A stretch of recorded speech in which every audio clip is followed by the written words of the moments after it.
We're building a portable power station for the cargo camper. Check it out.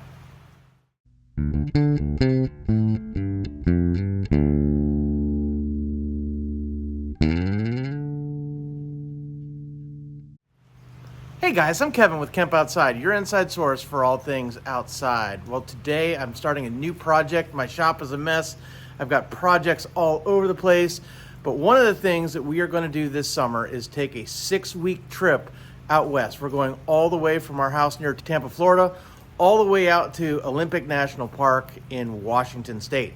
So a really far drive, lots of camping, lots of parks. You guys aren't going to want to miss it. So if you haven't yet, hit that subscribe, hit that little bell icon that notifies you when we release new videos. And if you like portable power stations, give me a thumbs up on this video. So guys, I was all set to buy like a Jackery or a Blue Eddy or something like this. And I just decided that that was really going to be a waste of money. I could take the $1,000 that I was going to spend on something like that and start my 12-volt system for the trailer.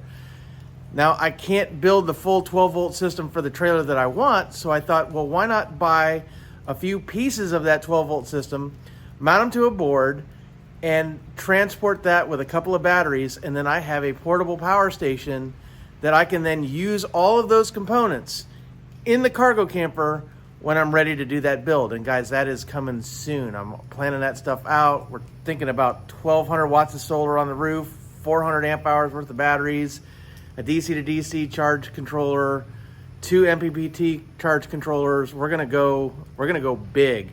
Mostly all Victron stuff, really, really cool. But what I need to be able to run my brand new Starlink. I need to be able to run a laptop, and I need to be able to run a couple other things, maybe some computer monitors or some phone chargers or that kind of thing when I can't run the generator because it's quiet hours or they're not allowed at the campground.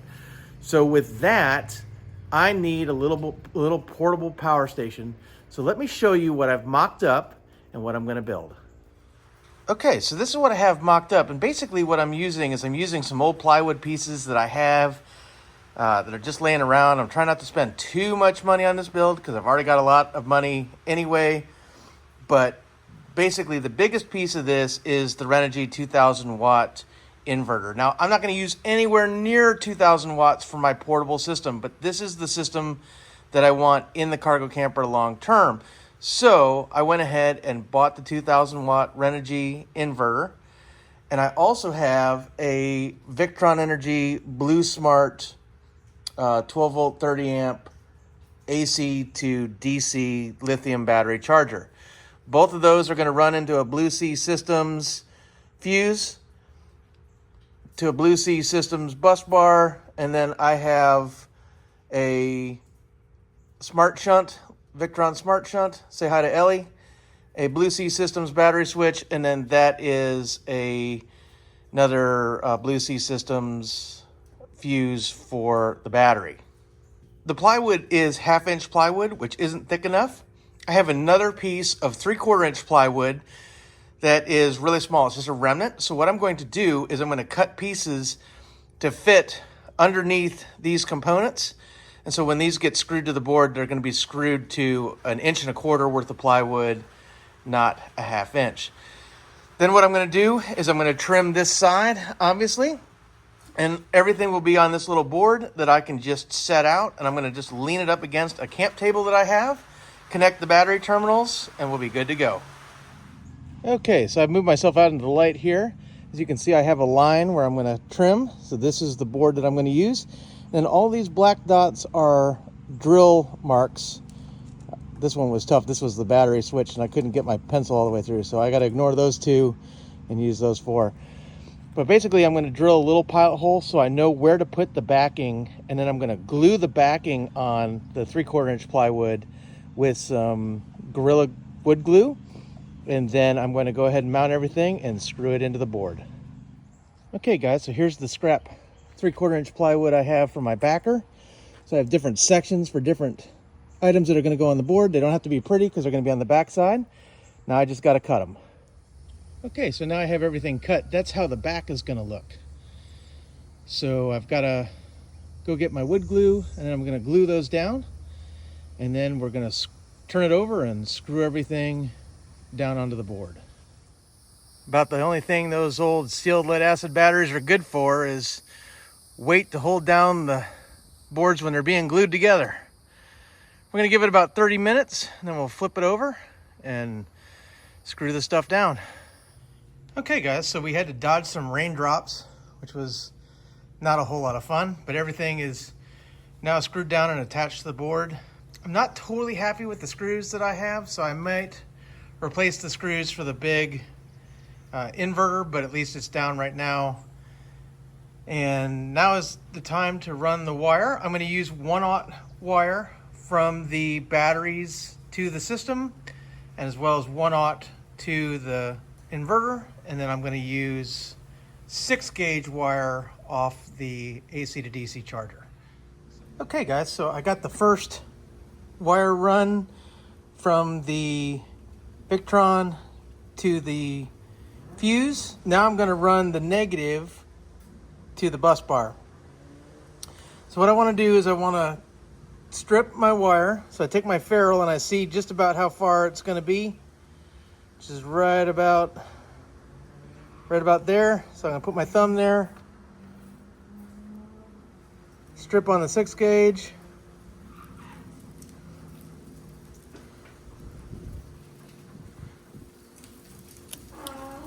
There we go. Give those a little twirl. Okay, now when you're putting the ferrule on, you want to make sure you collect all the wires. That's the whole point of a ferrule. Okay, so once it's on there, I'm going to take my crimpers. And these are 2, 4, or 6-gauge crimpers. This is 6-gauge wire, so I'm going to use this one. I'm going to set it in and crimp. And these are ratcheting crimpers, guys. They're pretty awesome. You just squeeze and then release. And there you have it. So what I'm going to do next is I'm going to put this in here, and I'm going to run it to here to figure out where to cut it. Then I'm going to put a lug on the other side and heat shrink it up, and we'll show you how we did that. Okay, so I'm gonna cut about right here. That gives me enough run.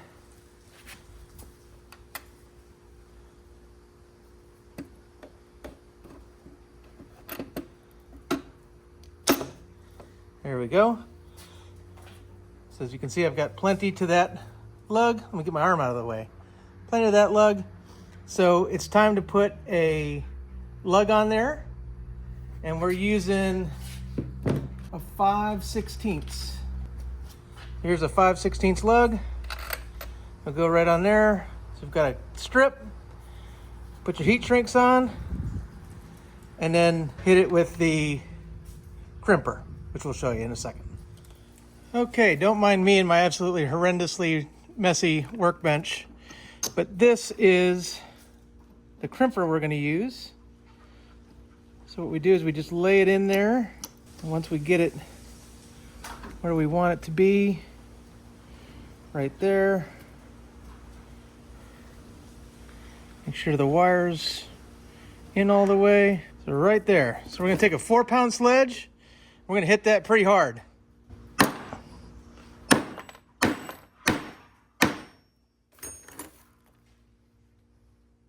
Okay, so as you can see, it gives a pretty good crimp. Can't pull that off. So we're gonna slide the heat shrink down and then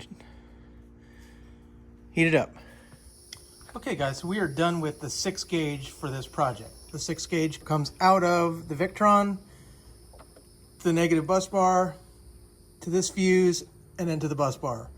Now we're gonna run 1/0 wire from the inverter to this fuse, and then from the fuse to the bus bar, and then from the negative to the bus bar, and then we'll run 1/0 wire to the battery switch, to the battery fuse, and from on the negative from the bus bar to the shunt to the battery.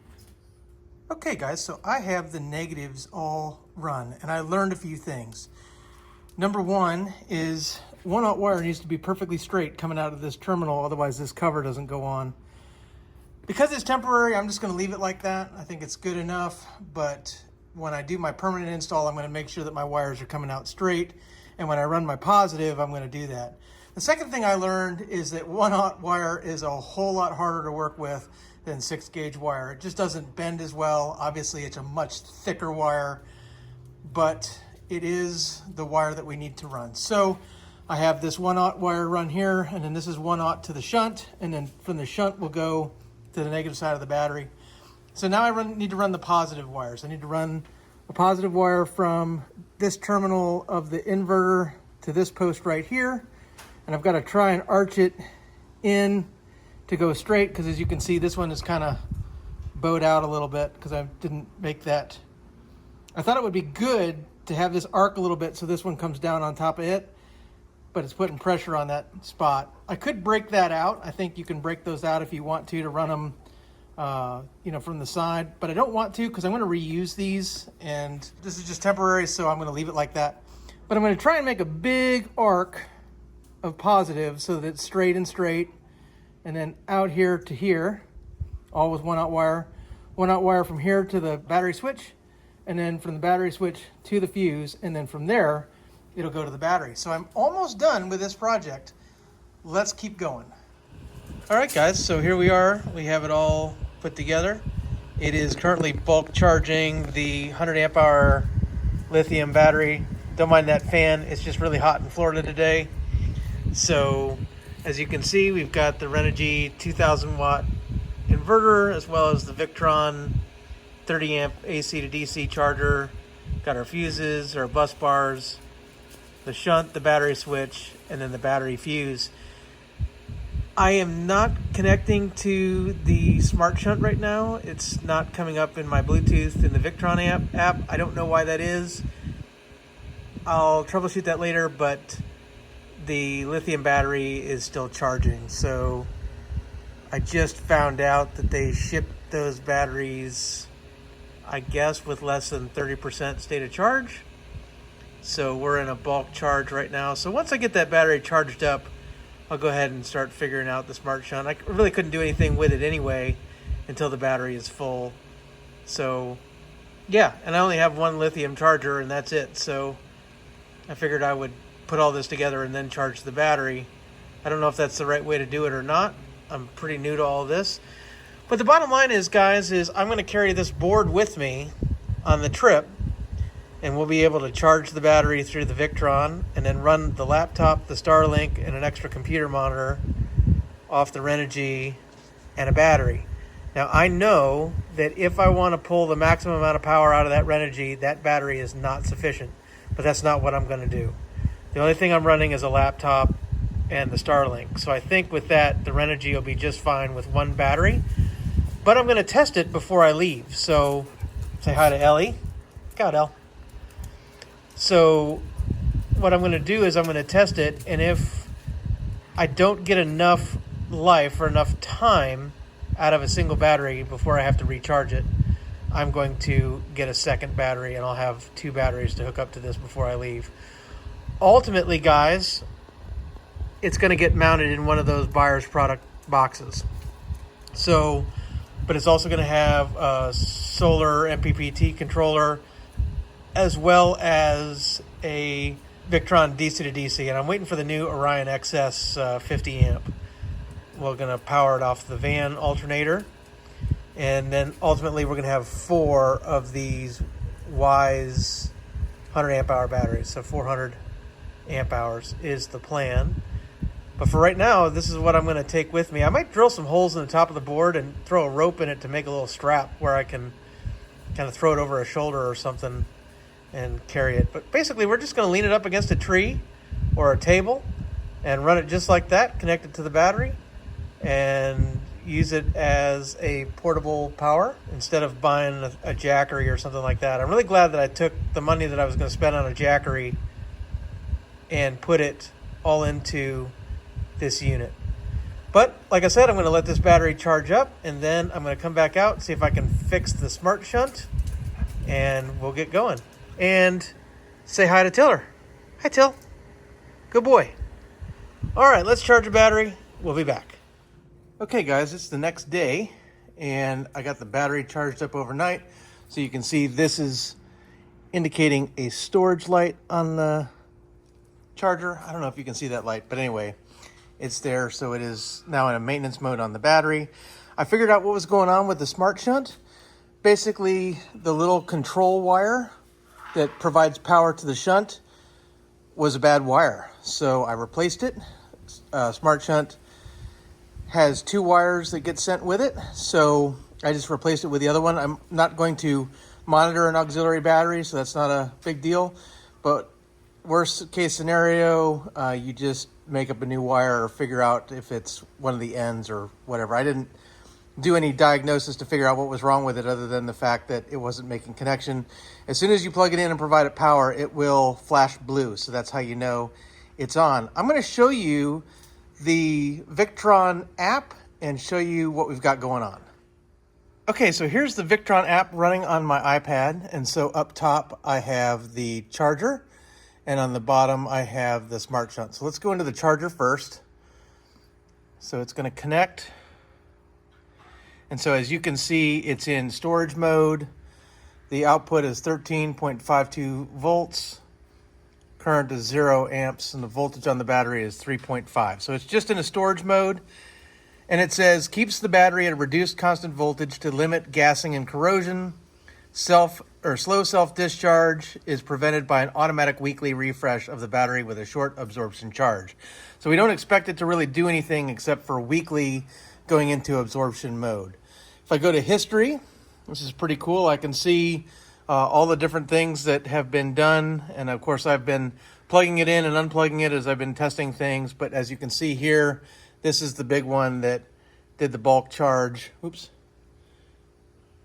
Yeah. 1 hour and 3 minutes of bulk charge, then 1 hour and 42 minutes of absorption charge. And then the other rec, float, and storage. I don't know what rec means. I'll have to look that up. But might be recovery or something.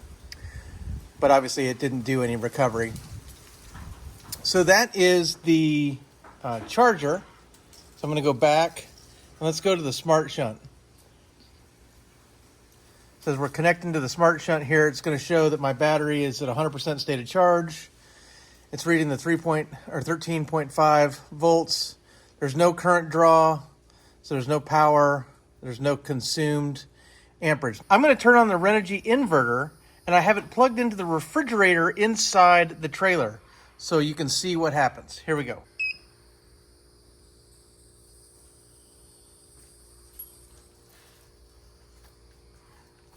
Okay, so as you can see, the refrigerator kicked on, and you saw about 300 watts of power consumption. That's probably when the compressor kicked up. Now it's just running at a constant 73, 74 watts, 5.5 amps of current. So if you notice though, we are still have a positive current flow because we have the smart charger running. So if I unplug the smart charger, the AC charger, you'll watch those numbers change. So here we go. Okay, everything is disconnected. So as you can see now, we are drawing a negative 5.9 amps. We're drawing 79 watts of power. And then as we consume power off the battery, the consumed amp hours will go up. And as you can see, as it's figuring out how much power it's drawing, the time remaining on the battery is decreasing. So I'm doing this test to see what it'll take to run the refrigerator off of a battery system when I'm going down the road and not plugged into shore power or running off the generator. As we can see, other than the compressor starting up, a draw of about 86 to 87 watts. Not bad. So overall, guys, I'm really happy with this. Like I said, I can't wait till it's permanently installed in the trailer and I won't have to worry about carrying it around on a board, but I just don't have the time to do that before this trip. Plus, what I want to do is I want to add the MPPT charge controllers for the solar, as well as a Lynx distributor, as well as the DC to DC charge controller for powering the battery system off the Kemp bus when we're towing the trailer down the road. We do a lot of nighttime driving, so I figured that's a great time for the van to be charging the batteries, keeping the refrigerators running, that kind of thing, when we're going down the road, when we're not getting any solar, obviously, because it's nighttime. So definitely want to put all those things on a board and get it fit. And as you can see, this board almost fits in the box as is. So I'm gonna have to tighten up a lot of things to put 2 MPPT charge controllers and a DC to DC charge controller on this board in addition to everything else. We're gonna go to a Lynx distributor instead of the bus bars. So that's gonna help save some space, because it's a bus bar and fuse for each item all in one package. So we're gonna go to that. I'm gonna reuse these probably for the DC to DC charger from the van to the trailer. So we're gonna use some of these for that. But in general, everything that you see here is probably gonna be used in that setup as well as other things. So what I wanna do is I wanna get the board that's gonna go into the box, get everything mounted on the board, and install it all at once until I'm ready to pull the trigger on purchasing all of that equipment. Keeping it portable like this is the way to go. It is going to be a little bit of a hassle. I'm basically going to lay this board in the back of the van when we're driving, and I'm going to pull it out and just lean it up against something, connect the batteries, and go. So it isn't as portable as a Blue Eddy or a Jackery or something like that, but at the same time, taking the $1,000 that I would spend on a Jackery or Blue Eddy and putting it towards the beginnings of my 12-volt system for the trailer is much better money spent for me than other folks. Now, if you are looking to do this where you want to do a permanent install, but you just need something temporary, getting yourself a plywood board, or especially if you have one laying around in the shop somewhere, in a garage, and just throwing stuff on a board and connecting it up is a good way to go. If you think you're going to be using a portable power station a lot, you know, you're a tent camper or that kind of thing, or you don't have a whole lot of space, definitely getting a Jackery or a Blue Eddy or you know, some kind of portable power station is the way to go there. I love the Victron stuff. I love the control with the app. That's really awesome. Right now, we're at 99% state of charge as we're running that refrigerator, so that's pretty cool. And I'm just really excited about this build. So this is the temporary solution, guys, but the permanent solution is coming, so you're not going to want to miss it. If you like this kind of stuff, give me a thumbs up on this video, hit that subscribe button, and hit that little bell icon so that you don't miss any of the future videos as we add a 12-volt system to the cargo camper. So really excited about this, guys. Thanks for watching. And guys, I'm Kevin with Kemp Outside, your inside source for all things outside. So we exist to help moms and dads take their kids camping, hiking, fishing, learn about nature, and develop a conservation ethic. We want to help you get you and your kids outside. So if you're thinking about adding a 12-volt power system to your camper or something like that, you're going to want to stay right here and check out what we're doing. Guys, I'm going to put links in the description below to all this stuff, to the Victron Blue Smart Charger, the Smart Shunt, the Blue Sea Systems fuses, the Blue Sea Systems bus bar, the Blue Sea Systems battery switch, as well as the Renogy 2000W Pure Sine Inverter. I think that's everything on the board. I'm going to put links to all that stuff down below, as well as the tools that I used. I got those tools right off Amazon. So the wire cutters, the wire crimpers, the ferrule crimper, as well as the wire too, the 1/0 wire, as well as the 6-gauge wire, and the terminals. So I'm going to put all of that down in the description below. So if you want to do something like this, it'll all be right there, what you need to do a build like this. And like I said, guys, this is just temporary, so stay tuned to see the real thing in action, because we're going to be doing that pretty soon here on Kemp Outside. Guys, I want to thank you for watching again. We'll see you next time.